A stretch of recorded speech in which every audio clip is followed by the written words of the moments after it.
Ladies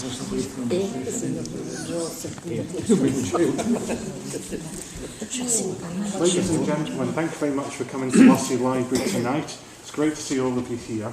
Tonight we have, we're going to be entertained by Donnie Stewart here, local historian extraordinaire, but he's also going to be quizzing you as well.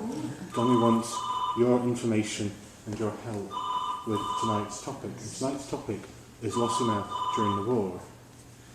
And I'll hand you over to Donnie. Well, I hope to get rid of that. Okay, don't let me breathe too close to you because I've been in bed all week. And while I was in bed, one of my tooth fell out, so I'm nae bonny. That's what you're telling us.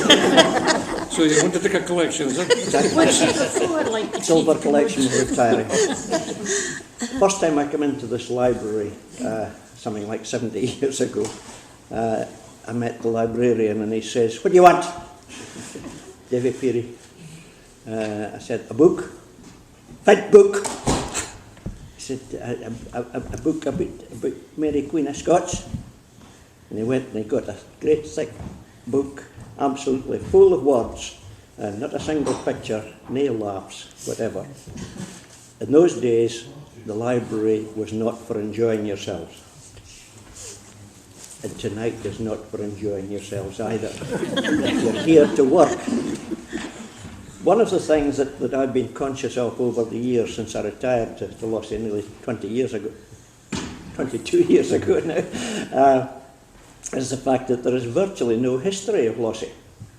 It's quite amazing that it's only very recently that we've got a decent list of the boats in Lossie, of the fishing boats that were in our lifetime, and Doug Souter has done this.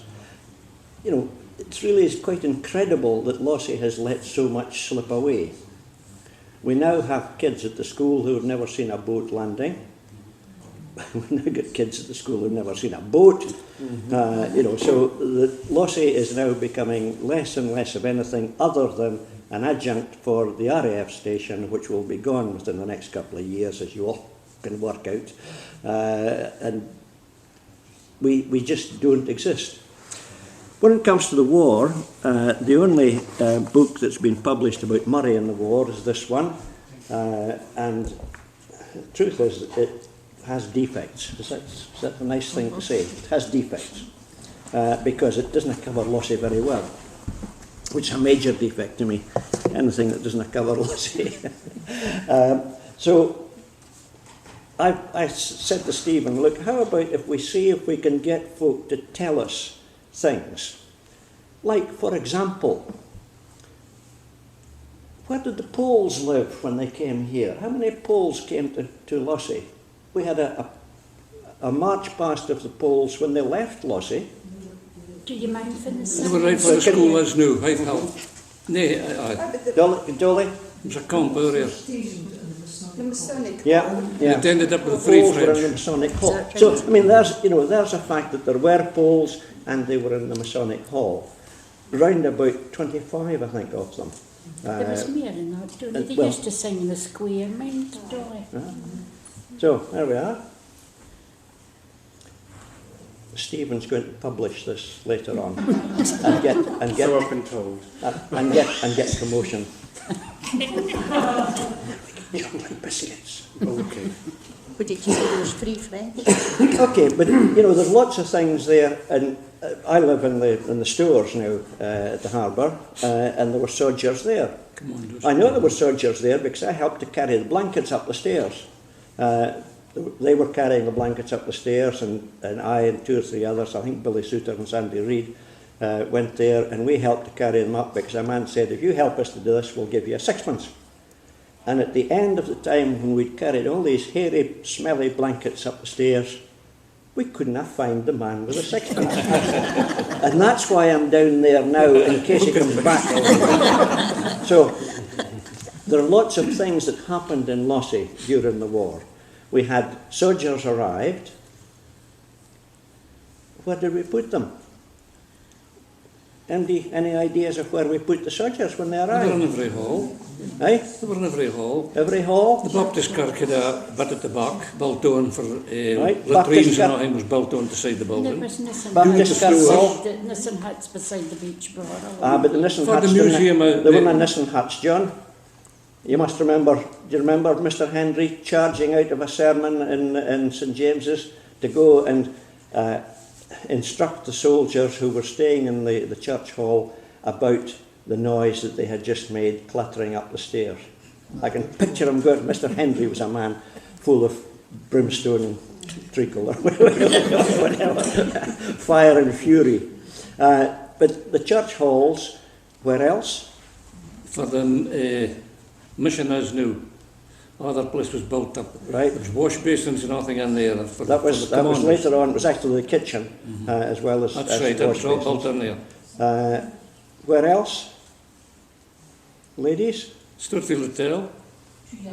Too young. Sturtfield Hotel was filled with wharfs, of course, and the Marine Hotel was filled with wharfs. Eastcliff was full of officers. And Boyd Anderson's was full of officers as Aye. well. Borough Westra was full of wharfs. Laverick Bank was full of wharfs. Laverick Bank had initially been full of army officers because that was the army officers' mess when they first arrived, but there weren't very many of them, so they got the heave-ho and moved out. The reason that I'm sure that that was the army was that my brother-in-law arrived in Lossie with the squad that was there to set things up. They arrived with the canteens and the rather better quality blankets, and they stopped at the Pre-Kirk to go into the Laverick Bank, and they were going to have a fag, and they discovered nobody had any matches. So my brother-in-law went into Mrs. Stewart's up there, Eleanor's mother, Martha Cow, to get matches to light the fags, and of course they all got a cup of tea. And every time that Ernie came for 50 years afterwards, he always went to visit Martha as one of his priority visits because she had made people so welcome. This was something I was trying to explain to one of the reporters in the P&J the other day. When the services came here, they were made welcome. You took them in because your own family were away and we wanted them to be looked after. So you did the decent thing and looked after the people. We had two fellas, one a Welshman whose name was Taffy, surprise, surprise, and the other was from Newcastle and he was called Geordie. And they came every Sunday for years and years. So they would come to the kirk at 11 o'clock, get their dinner with us, stay the afternoon, go to the evening service, have their tea, and then go back in. And that was how. And the other day, when I was looking through some photographs, I came across a photograph of a man. I said, "That's Taffy. I haven't seen that since, I suspect 1944 or somewhere." And I recognised Taffy immediately because he was part of our family. These were very important parts of the war effort in Lossie that we thought the decent thing was to look after them like we would want our Peter, our Jim, our Ellen to be looked after when they were away as well. So that there was a great corporate activity. But of course in the very early days there was nothing. When they started the aerodrome there was next to nothing there. There was just Smithfield Farm and Drainey Farm. And the first men who came were in tents and then they went into huts, stayed in huts for a long time. And the married families, of course, got rooms with people. We had people up the stair from 1939. We had a couple from Dunfermline, and they stayed a couple of years. We then had a couple from Grangemouth, and many years later I worked for BP in Grangemouth, and their daughter was in the personnel department there, and she recognised that It must be the one that they had heard about all these years ago. And then we had Eddie Maxwell from Manchester stayed with us for the rest of the war. And then, of course, the Air Force left. And we had the Navy, and we then had Navy staying in the house up till, I think, 1956 or so, when they started to build the barrack blocks. The Navy built reasonably good barrack blocks, and then the RAF came along and built rubbish that they kept on trying to upgrade over the years, and then eventually moved out of.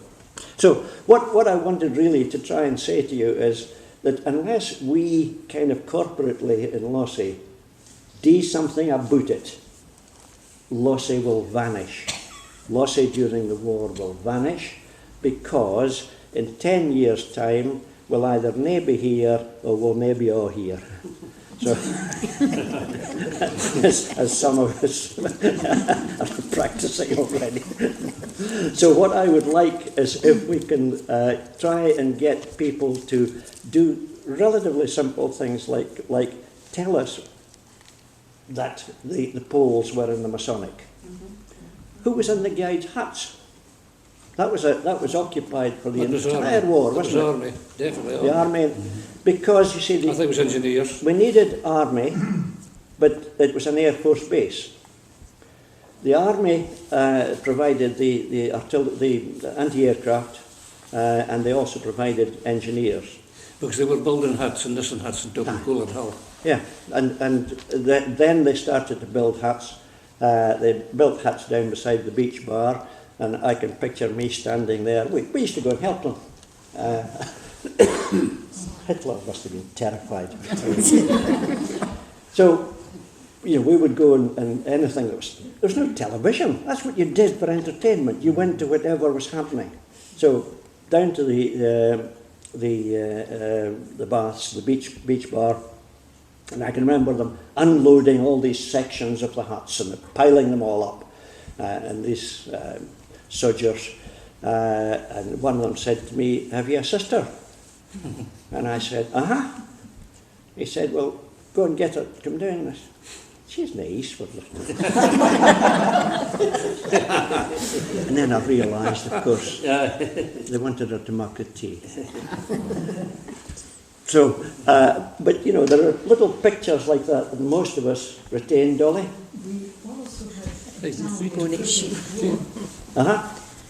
just behind the bar street at the beginning of the Poodle Hill. Because when we used to walk there on the way to school, we were all sitting there, and if there was any aircraft, any planes that crashed, they were sitting whipping away at the plastic. The cockpits. The perspex. Perspex, that's right. And they used to make us brooches. I put a heart about one of them. As long as Joe didn't find out. In that days, these men were in 3 or 4 Nissen huts down in prisoners of war. And here was us girls going up and doing school. And you were scared of them. But I don't know if you can hear at that side. We had Italian prisoners of war in Lossie, and they were stationed in Nissen huts up at the back of the retreat, up where the abandoned Cope shop is now, up there, McDonald Drive up there.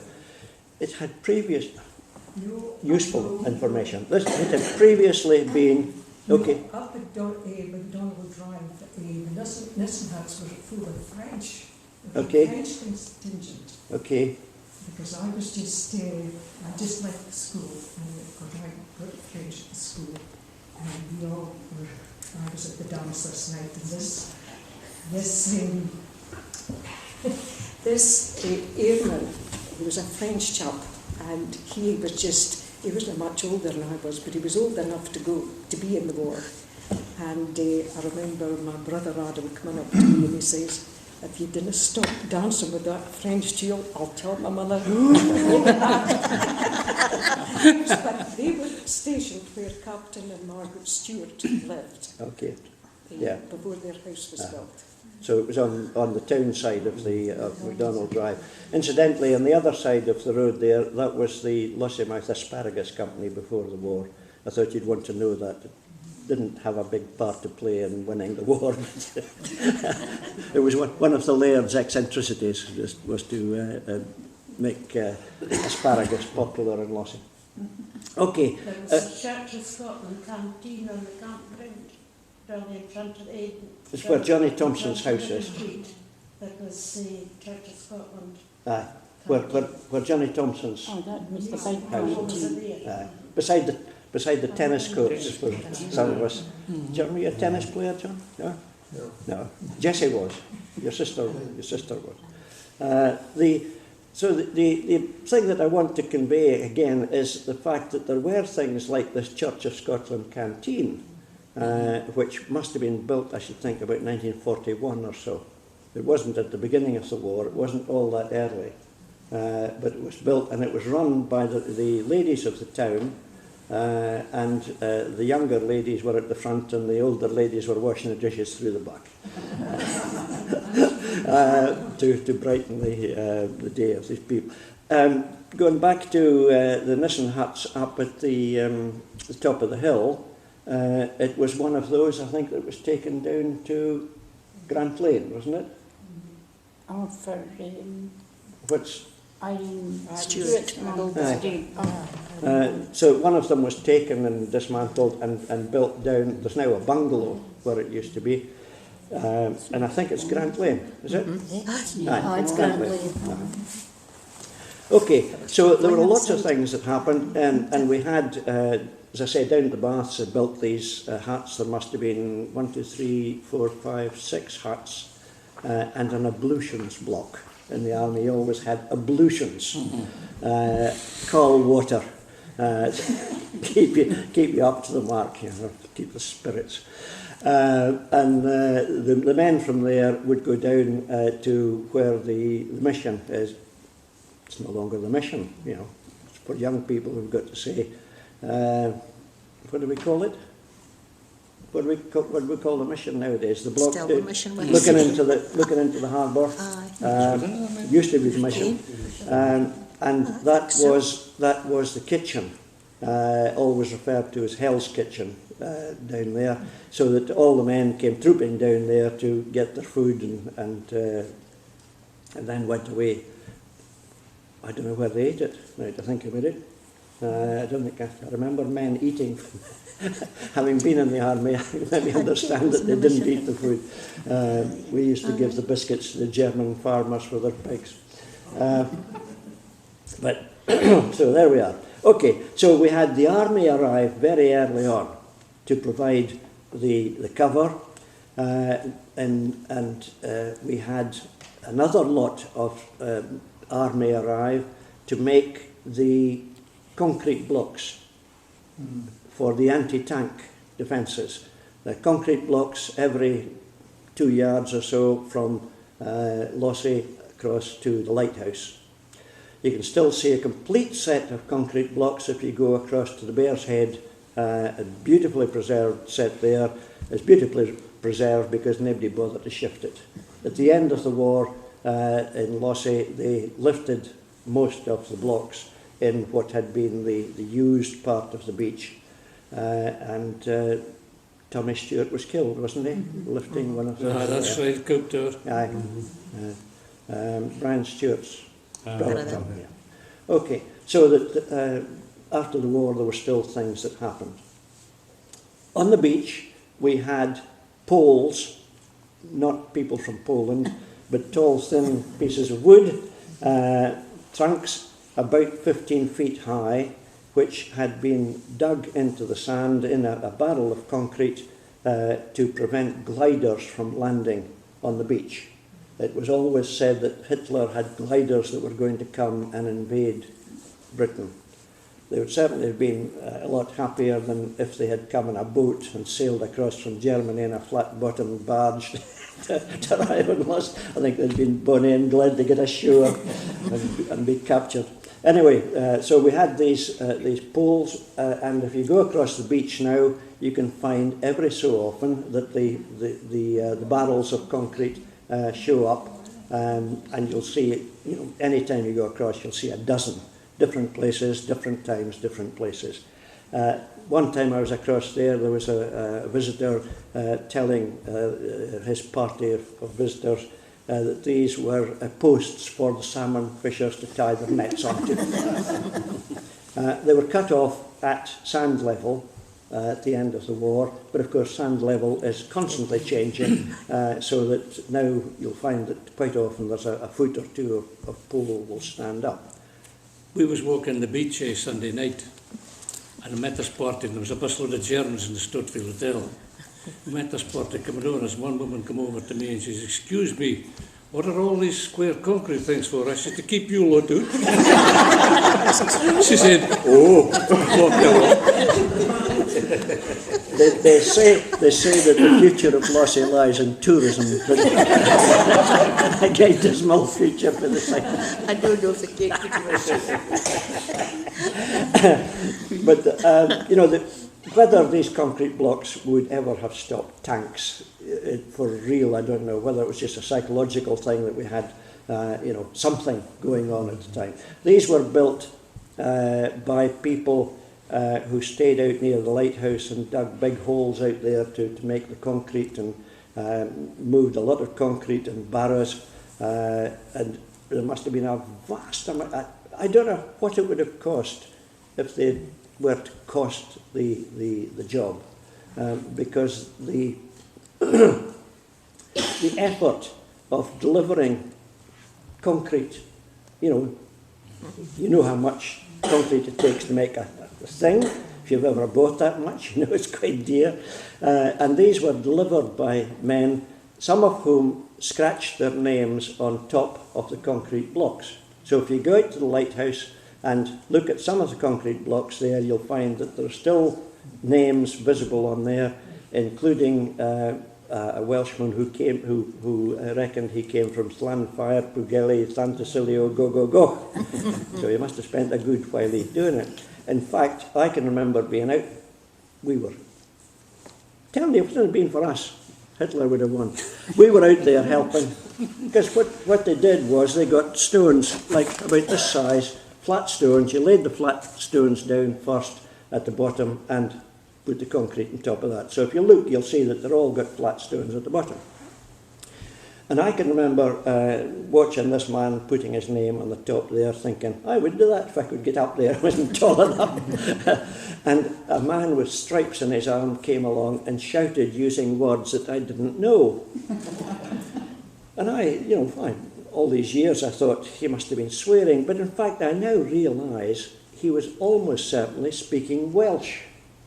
It was a Welsh contingent which had been out there of the Pioneer Corps, chunkies they were known as. They were not noted for being terribly bright, but very willing. And I discovered that the units were usually provided with officers from the intelligence corps, so I don't know whether it was to kind of level things up a wee bit. But they were the ones who actually created this massive defensive arrangement. They also helped to create some of the pillboxes. Pillboxes tended, I think, to have been built by companies who were given contracts.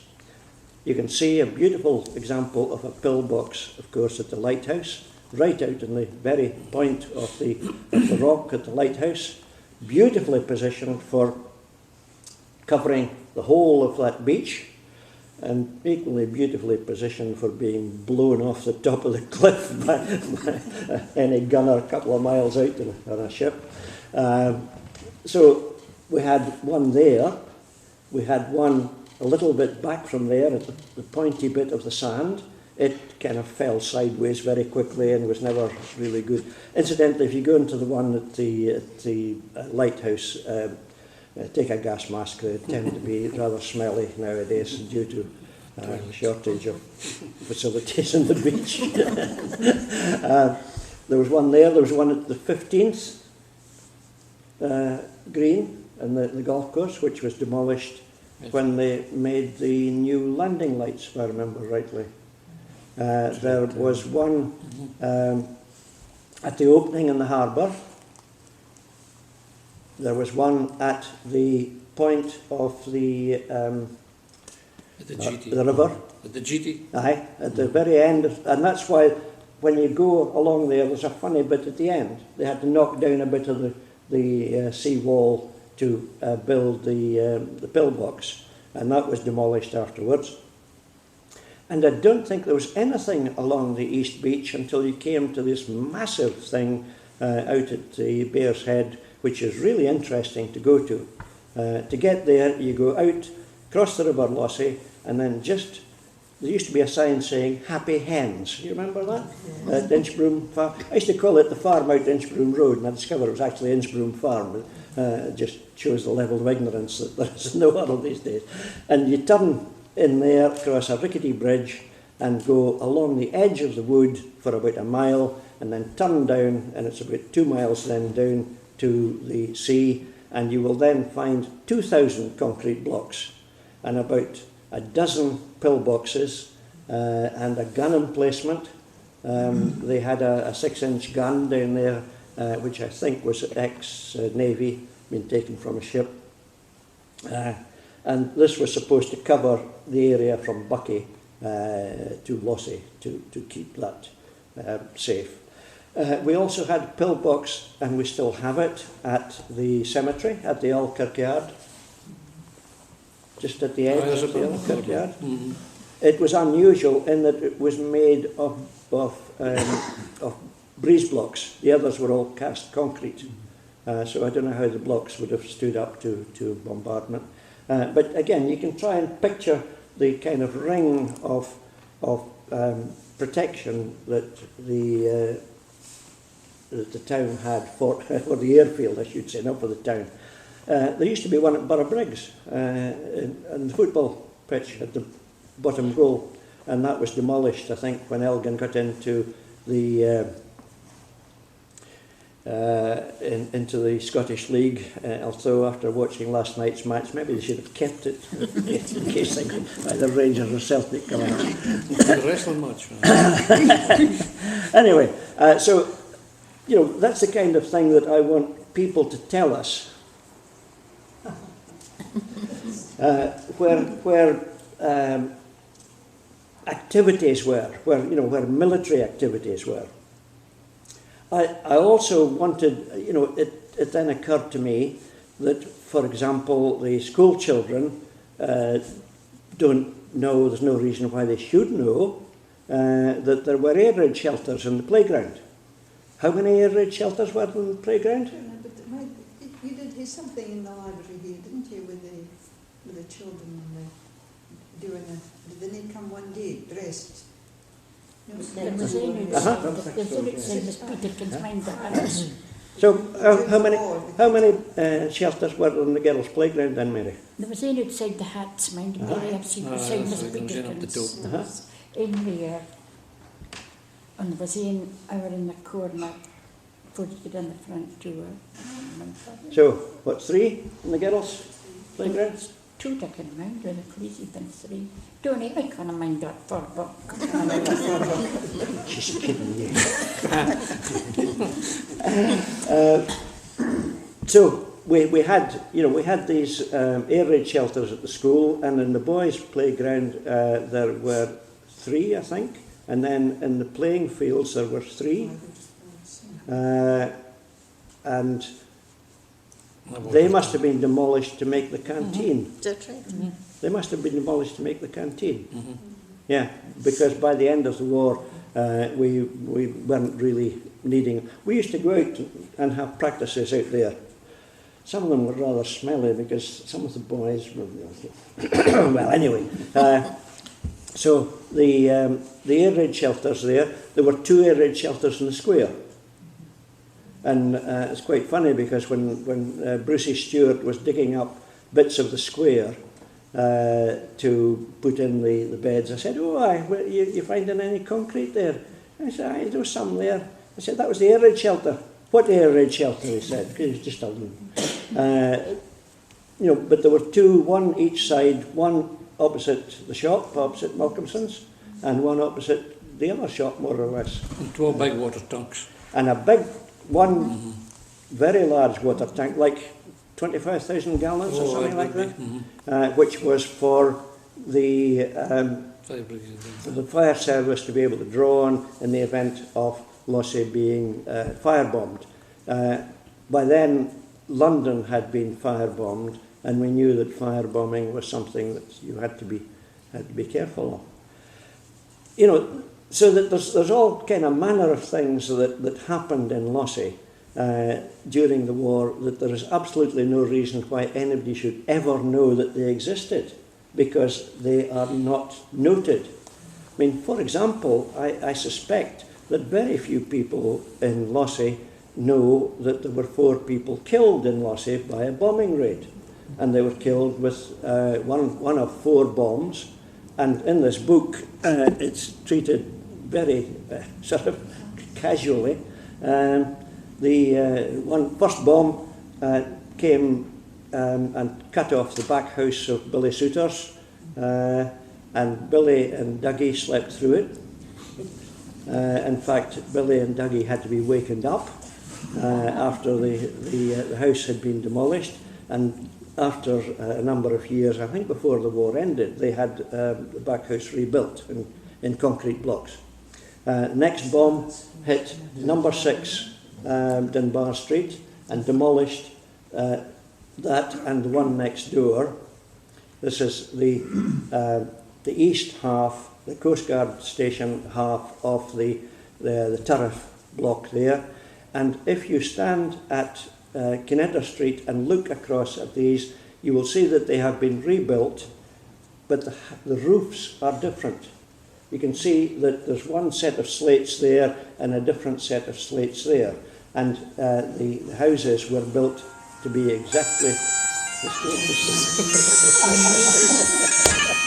Putting the pipes in there, the tune. Johnny, there was a bomb fell at the back of Dome. That's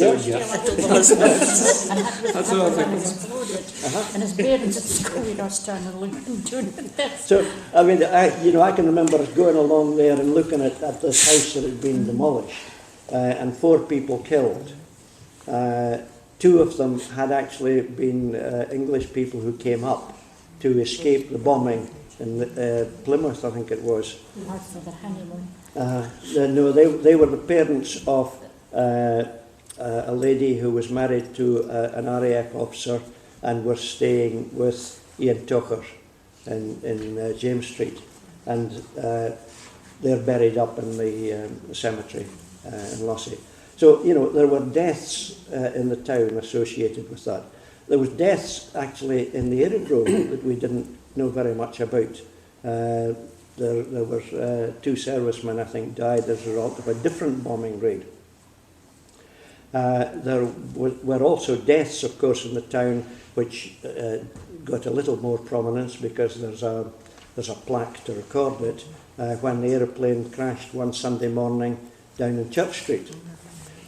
Just as everybody was getting ready to go to church, this aeroplane had taken off from the town. They used to go round in circles, as they do now, circuits and bumps, and this one took off, and I got a letter from a man who had been the tail gunner in the plane in front, and he watched this plane take off, and he said to his pilot, he says, "Skipper, that plane isn't going to make it." He tried to circle back to the aerodrome, didn't make it, and crashed.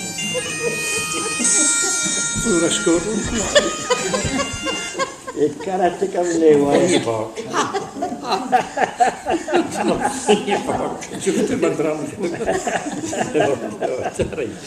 So, and it crashed, and of course it killed the occupants of part of the house. This was the Flood family, Joey Flood and 5 boys, one of whom was the same age as me. Jackie was in the same class as we were, the other half of the class. And Jackie should have been at work because he had just left school and got a job at one of the local farms but he was having a long lie, being Sunday morning. The only people who were saved were Jock Flood and his daughter Jeanie, and Jock and Jeanie were making tea for the rest of them in the kitchen and escaped because of that.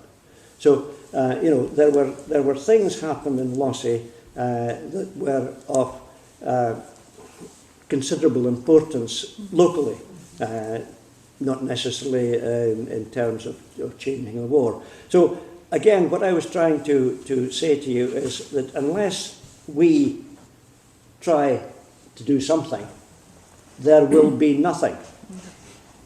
There is at the moment virtually nothing about the war in Lossie.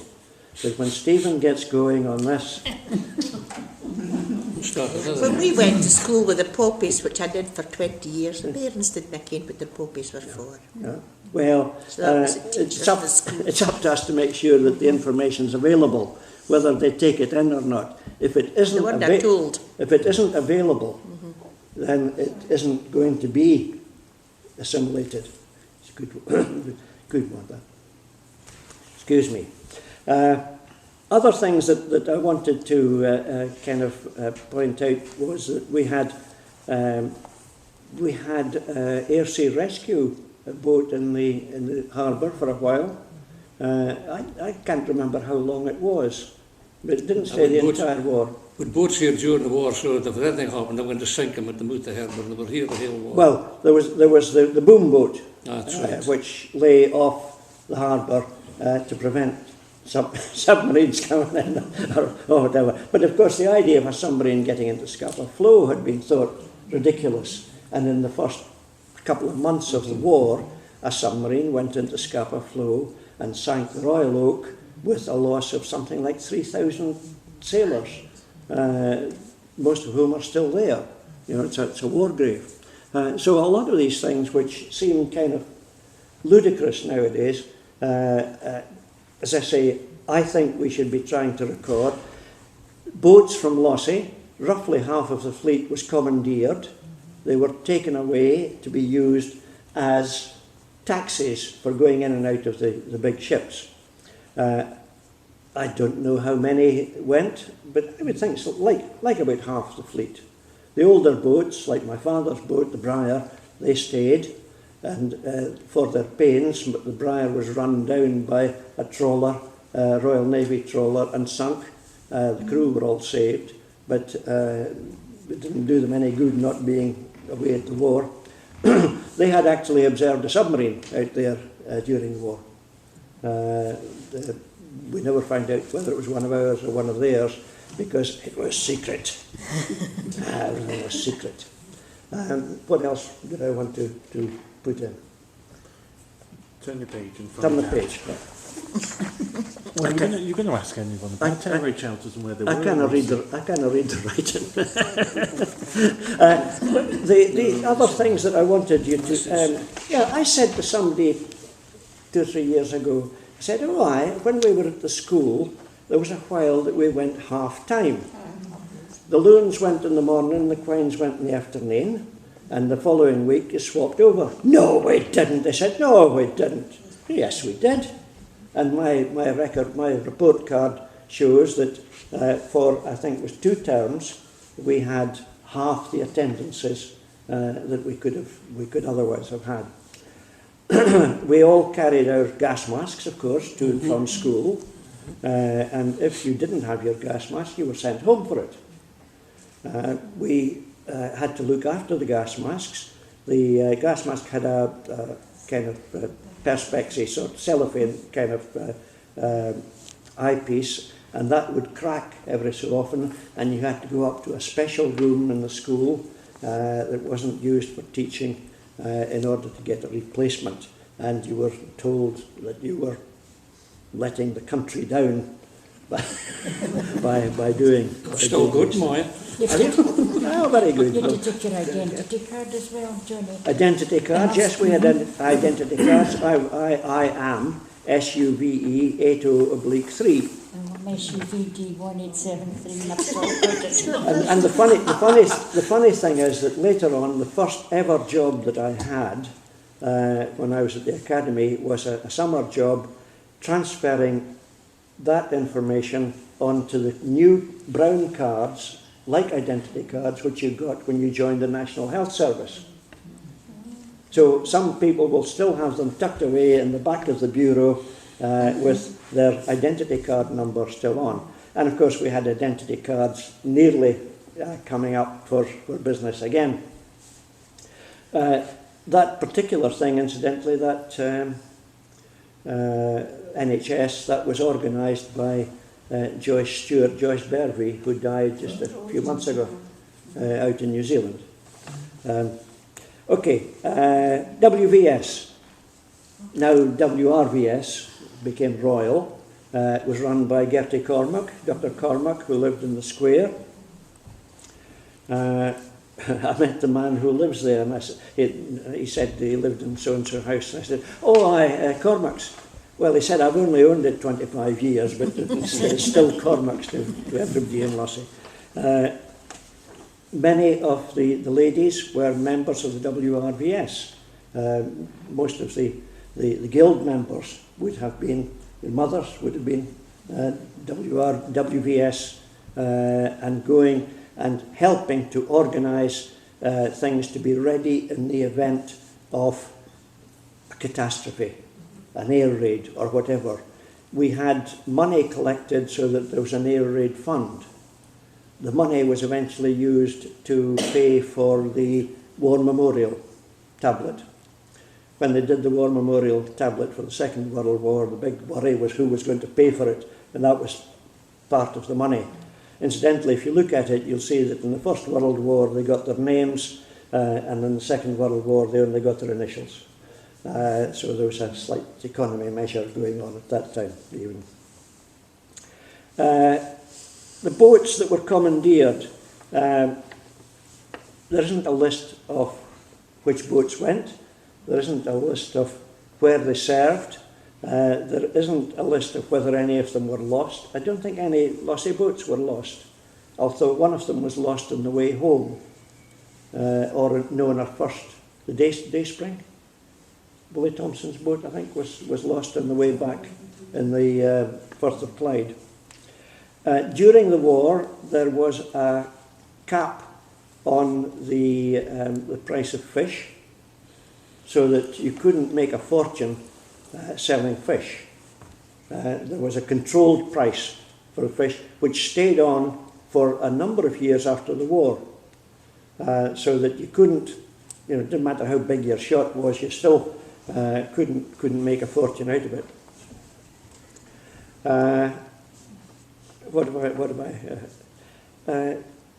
Oh yeah, one of the things at the harbour struck me as funny when I was taking a photograph for a DVD that I did a while back, and I was actually standing on the flamethrowers. We had two flamethrowers at the mouth of the harbour on the South Pier. That's right.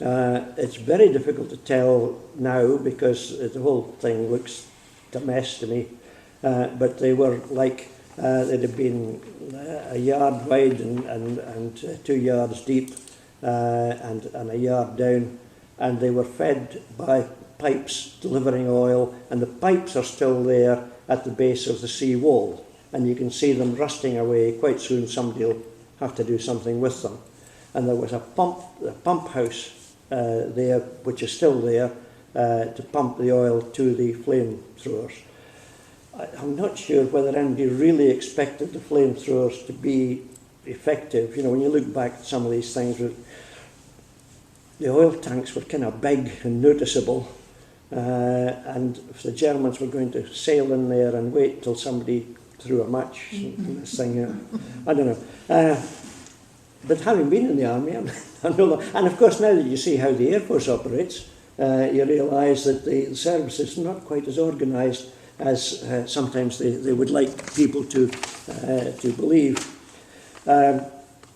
We had, one of the things that always strikes me as interesting is the fact that the army eventually built houses for their officers.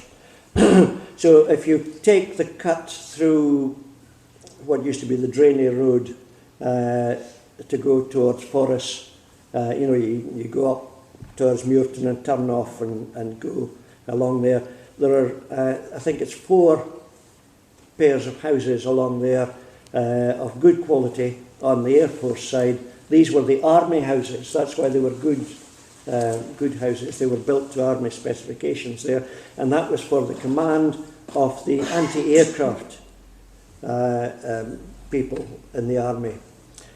My cousin Willie Stewart, as some of you will remember, Willie was a telegraph boy in Lossie, and he and his great friend Slugger used to be sent out with the telegrams that were sent for these people, and Willie always got the ones going out there, and Slugger did the ones nearer and about. That's division of labour. We had, as we said before, we had the Stockfield Hotel, the Marine Hotel, the Borough Westra, and somewhere else, can't think of it at the moment, filled with wharfs. And they, of course, did a lot of the domestic duties in the services, including cooking and such like things. There's a series on in television at the moment about the time of rationing and the fact that the services had to be catered for, and they advertised to get people to join, wanting women to come and be cooks, particularly, amongst many other things. What else? Oh, the ATC. John, ATC? Yes. Yeah. Air Training Corps. And most of the boys of a certain age, I was too young to join the ATC, they had a blackboard in the school hall, didn't they? Which had information about the Blackburn Rocks and similar squadrons. I don't remember that. I remember flying in a Wellington bomber. We spent some time at the camp. And we did get flying just once. Yeah, so that there was an attempt to kind of get people involved. Several years after that, I joined the Sea Cadets, and we flew over the town in a de Havilland Domini. Must have been 1946, I think. So it was probably a Navy plane by then. ATC met twice a week, is it? Oh, you're straining my memory now. Just empty it. Tell us all you know. We have a photograph of the ATC with about 30 people, I should think, in it, and it was a flourishing organisation right up till the RAF went. The RAF kind of went suddenly at the end of the war. I don't think we ever found out what the great need was for them to pull out quite so quickly and be replaced by the Navy, but presumably the Navy had needs. And a lot of the records were destroyed in the camp. So lots of aerial photographs were destroyed. They were glass plates, and they were smashed, and presumably in case the Russians came and got them, and they would know what was what. There is, incidentally, a postcard which I got from somebody of an aerial view of Lossie during the war, taken by the Luftwaffe in September 1940. We were raided, the aerodrome was raided in October 1940. So that when we had these lone planes coming across, they were coming across for a purpose. We had also, of course, had visits from the German hierarchy before the war. 1939, we had a visit from one of the top people in the German embassy, staying for a fortnight in his house. Might even have had a camera with him for all that. Did they make cameras in Germany? Good. So they were doing their homework before the war. And this overhead, this aerial photograph lists all of the points visible on there, the railway, the harbour, the oil tanks and so on. And then, as I say, they raided the aerodrome, and if I remember rightly, there were 2 planes came. One of them dropped its bombs, and the other flew into the explosion and was downed. Yes, that I remember. Yeah. I was in St Geraldine's Road. Uh-huh. It was 6 o'clock on a Saturday evening, I think. Uh-huh. Because I was working as a butcher's boy with Jimmy Macbeth on the way home. But it must have been in the summertime, Danny. Uh-huh. You mentioned October 1940. October, aye. Yeah. But I'm not sure if the raid where that. One where the 2 planes, one blew up the other. Yeah. Yeah. That must have been in the summertime. What else have we not covered? Have the Home Guard on your Home Guard, yeah. Home Guard started initially as Local Defence Volunteers, LDV, which was eventually said to stand for Look, Duck and Vanish, because they actually didn't have any weapons. And then they were given some weapons, and they were given pikes to fend off the enemy tanks, and eventually they were given rifles, and then after a while they were given ammunition, and then eventually they were given ammunition that fitted the rifles. So it was a typically British approach to organising defence there. But I seem to remember that they had a 25-pounder gun in Robbie Thompson's garage in James Street. They also had an incident in which one of the members of the Home Guard had his rifle and was playing with his rifle and shot a hole in the floor of the Clifton Bar. This was Roy Mackay, Roddy Mackay he was, and he was a writer in later years and used to write things in the Northern Scots. Remember, he used to do a Lossie Loon's memories and things like that. Fortunately, it went into the floor and didn't do any damage. Round about the same time, a soldier did something very similar aboard one of the Lossie boats which had been commandeered, the Cedar, and killed the skipper, Mary Slater's father, Sandy Slater. So, you know, the casual handling of weapons is not to be encouraged. So, lots of things happen in Lossie. Somebody has to record them, or they get lost forever. And when you get the promotion, as a consequence of all this, Absolutely. The demotion of we'll have a party here. So, what I really want is for all of you to think about this and to tell Stephen, not tell me, I'll forget. One thing I've become better at over the years is forgetting. I've even forgotten where I put the tooth. I must have a search for it. But if you can think of the things that made life tolerable.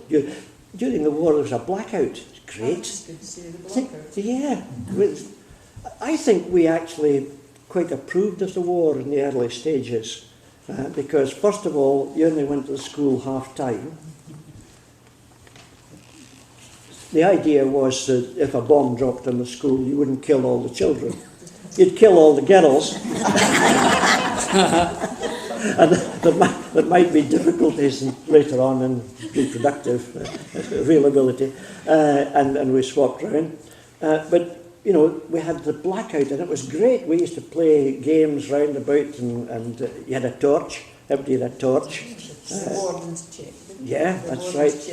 And they came round and checked whether your blackout was working properly. What else happened? No, there was Was it a honky ponk? there were dances. So I was told. There were dances in the town hall. Incidentally, you know, Lossie used to have for quite some time. It had a dance every night of the week. Saturday night was the town hall, Tuesday was the Legion, I seem to remember. And there were dances in the other halls round about. So there was lots happening, all of which was destroyed by the arrival of television. We also had the brand new Regal cinema, which had just been built before the war. It opened in the summer of '39, and it opened with a showing of Dawn Patrol with Errol Flynn. Errol 38. And in the end, Errol's plane crashes bravely, and the girl's broken-hearted, but smiles. So later on, the following year, I sat at the South Pier and watched two aeroplanes crash into each other before the war started. They were stooging out over the East Beach, and one flew into the tail of the other, and they crashed into the sea, and all three men were lost. So that there were lots of these events that happened. There were bodies recovered along the West Beach. I don't know about the East Beach. There was tar forever coming ashore from ships that had been sunk, fuel that had been sunk. We'd be going home with tar all over, and the way to get rid of the tar was to use butter, but butter was rationed. I don't remember what the rations were, but it wouldn't have been very much butter, I shouldn't think. 2 ounces. 2 ounces. 2 ounces of butter? A week. And a quarter of jam. One a bit of jumbo with 2 ounces of butter each. Yeah, well, there we are. How much bacon? How many 2 tins? ounces. Tins were on points. So you got so many points, and you could get tins of fruit or whatever you liked. And we had coupons for sweeties. I don't remember. 4 ounces, was it? Don't know. And you went to different places because sometimes you get a wee bitty extra. We used to go to Jimmy Dougal's because Jimmy would give you a wee bitty extra. That was your ration. It was very important that you maximised your return. Get as much as you could. And sometimes you went to a place where the money was kind of half bland, and you maybe get away. It was Bosun's. The money there was not too with us.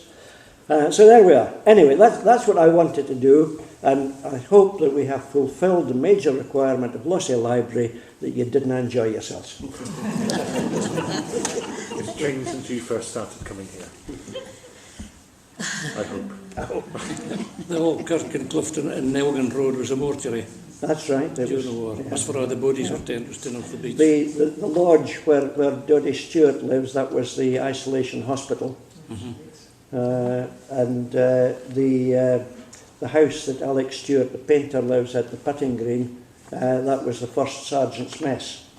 Ironically, of course, they're just in the process of finishing off building a brand new sergeant's mess in time for it to be several £1 million worth of building there. So it's a strange, erratic thing in progress. An erratic staggering from bar to bar. Syncopation, that's right, isn't it? An erratic staggering from bar to bar. Not to be confused with getting drunk. Well, thank you very much, Johnny, for that fascinating talk and audience participation. We want more from you, obviously. Perhaps the best thing to do would be, if some of you mentioned things tonight, perhaps you could actually write these down, like the Italians staying up in Collard Hill. That's fascinating. Perhaps we need to actually write these down, what we can actually remember about the things that we've discussed, and things like where the air raid shelters were, who had one in the back garden. There was one in Willow Bank in Dunbar Street. I just remember it was Mrs. Fubister's house. She had one there, which weren't allowed in if she went to visit. She couldn't go in it. Sailor had one, and Duff Thompson had one, and Robert George Cormack next time. Miss Forsyth had one. Yeah. These things aren't highlighted on maps, on the Ordnance Survey maps, anything like that. They were Anderson shelters, and you had to pay for them if you earned more than £5 a week, I think it was. You got them free if you were really poor. So things like that would be really useful to record, and we can mark them down, pop them out on the map, and see exactly where they were. And that's Maybe somebody like Mamie could give us an idea of how the shop operated, because little shops and coupons and points and sweeties and so on, it must have been a nightmare really for shopkeepers, particularly the small shopkeepers to keep it. Yeah. But as long as they had a daughter to count the things, that was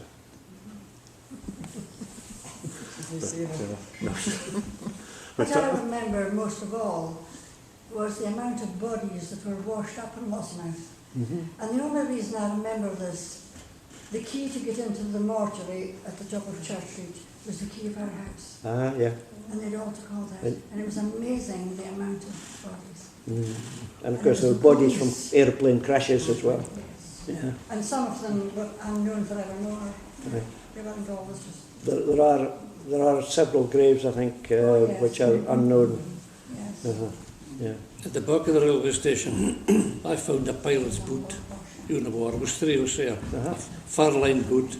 And the leg was still in it, just the bone sticking up. The flesh was still in the bit of the boot. So, Bobby come down, Jimmy Riddle come down, took it away on a horn bog. So, Stephen, sorry. I was just going to say, thank you all for coming along and